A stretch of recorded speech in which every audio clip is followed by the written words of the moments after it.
வேலைக்காரியின் திருட்டுச் செயல். தங்கம்மாள் வீட்டை விட்டு புறப்படும்போதே மனதில் உற்சாகம். தங்கம், நாளைக்கு நான் ஊர்ல இருக்க மாட்டேன். ராத்திரியே புறப்படுகிறேன். திரும்பி வர 2 நாளாகும். வீட்ல ஐயா மட்டும் தனியா இருப்பார். காலை மாலை வழக்கம் போல் வந்து வேலையை முடிச்சிட்டு போ. மாலினி சொன்னது இவள் மனதில் இனித்தது. கட்டுடலான 25 வயது தங்கம்மாளுக்கு கை கொஞ்சம் நீளம்.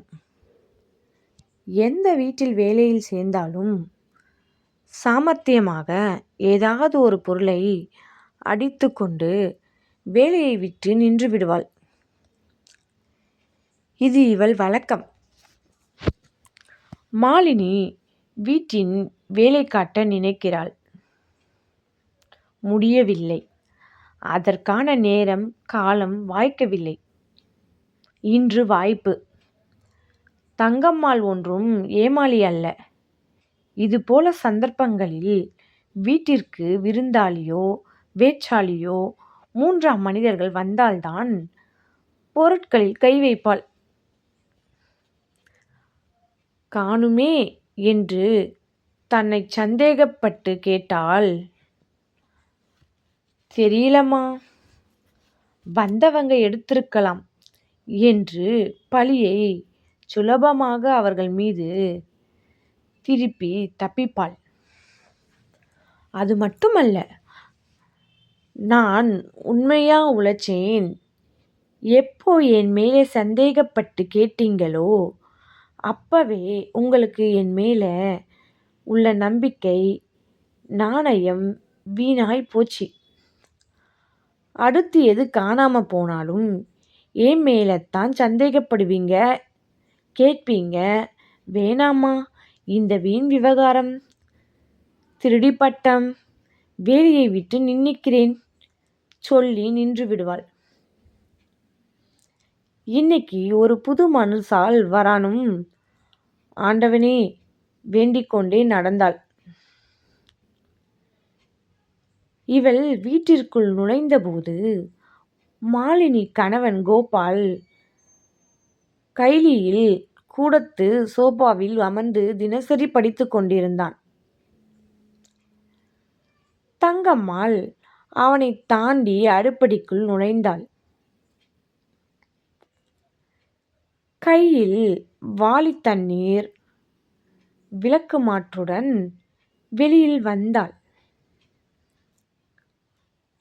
வாசல் தெளித்து பெருக்கி கோலமிட்டு உள்ளே சென்றாள். அம்மா, பால் வெளியில் சப்தம் கேட்டது. பாத்திரத்துடன் வந்து வாங்கி உள்ளே சென்றாள்.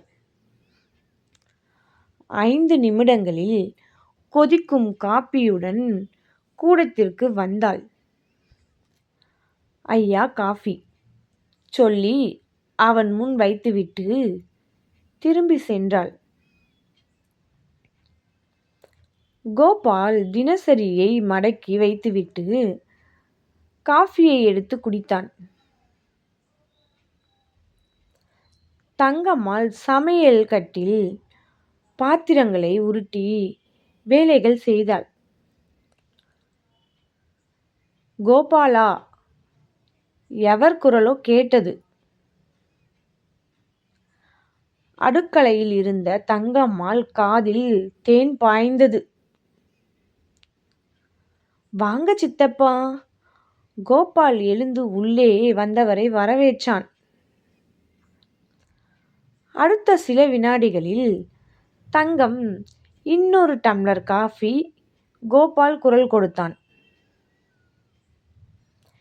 இவள் சிறிது நேரத்தில் காஃபி கொண்டு வந்து கொடுத்துவிட்டு சென்றாள். வந்தவர் காப்பியை எடுத்தார். ஏண்டா, மருமகள் இல்லையா? உறிஞ்சினார். இல்லை சித்தப்பா, வெளியூர் போயிருக்காள். திரும்ப 2 நாள் ஆகும். வந்தவரின் கண் வீட்டின் மேல் சென்றது. வீடு நல்லா இருக்கு. வாடகை எவ்வளவு? காலி டம்ளரை கீழே வைத்தார். 10,000 20 இருக்கும்னு நினைச்சேன். வசதியா சுத்தி பார்த்துட்டு வந்து சொல்லுங்க சித்தப்பா. பெரியவர் எழுந்து சுவாதீனமாக அமர்ந்திருந்த கூடத்தை ஒரு சுற்று சுற்றினார். படுக்கை அறையை எட்டி பார்த்தார். அடுத்துள்ள அறையை திறந்து பார்த்தார். அப்படியே அடுப்படிக்கு சென்றார். தங்கம்மாள் தட்டு முட்டு சாமான்கள் துலக்கி கொண்டிருந்தாள். அவளையும் ஒரு சுற்று சுற்றிவிட்டு கொல்லைக்கு சென்றார். திரும்ப பழைய இடத்திற்கு வந்தார். முகம் திருப்தியாய் இருந்தது. நல்லா இருக்குடா சொல்லி அமர்ந்தார். என்ன சித்தப்பா சரி திடீர்னு வந்து முளைச்சிருக்கீங்க? கோபால் அவரை ஏறிட்டான். ஒன்றுமில்லடா, பேரன் ஒருத்தன் படித்து முடிச்சிட்டு சும்மா இருக்கான். உன்னால் அவனுக்கு ஒரு வேலை வாங்கி தர முடியுமான்னு கேட்டுட்டு போக வந்தேன். வந்த விஷயத்தை சொன்னார். என்ன படிச்சிருக்கான்? சிவில். தெரிஞ்ச இடம் கம்பெனி ஒன்று இருக்கு, சொல்லி வைக்கிறேன். கண்டிப்பாக கிடைக்குமா? கிடைக்கும். பெரியவர் முகத்தில் பிரகாசம். அப்போ 2 நாள் கழிச்சு வந்து பார்க்கவா? வேணாம் சித்தப்பா, வயசான காலத்தில் நீங்கள் வீணா அலைய வேணாம். உங்கள் கைபேசி எண் என்கிட்ட இருக்கு, தகவல் சொல்கிறேன். ரொம்ப சந்தோஷம். அப்போ கிளம்புறேன். எழுந்தார். வாங்க சித்தப்பா. இவனும் எழுந்தான். அவரை வாசல் வரை வந்து வழி அனுப்பி வைத்துவிட்டு கதவை தாளி திரும்பினான். தன் வேலையை முடித்துவிட்டு வந்த தங்கம்மாளுக்கு வாசல் கதவடைப்பு திக்கென்றது. ஆனாலும் ஐயா வரேன் சொல்லி நகர்ந்தாள். நில்லு. கோபால் கை நீட்டி மறித்தான். ஆளை ஏற இறங்க பார்த்தான். தப்பாச்சே.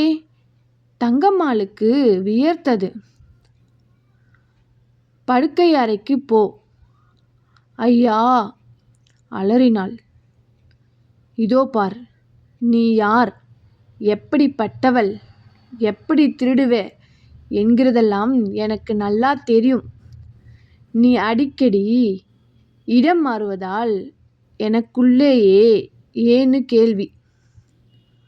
அதனால் நீ இங்கே வேலைக்கு சேர்ந்த அடுத்த நாளிலிருந்து நீ முன்னாடி வேலை செய்த இடங்களிலெல்லாம் தகவல் சேகரித்தேன். உன்னை கையும் களவுமாய் பிடிக்கணும்னு திட்டமிட்டு மூச்சு காட்டாமல் என் மனைவியை வெளியூருக்கு அனுப்பிவிட்டு உன் வசதிக்கு தக்கபடி என் சித்தப்பாவையும் வரவழைச்சு அனுப்பினேன்.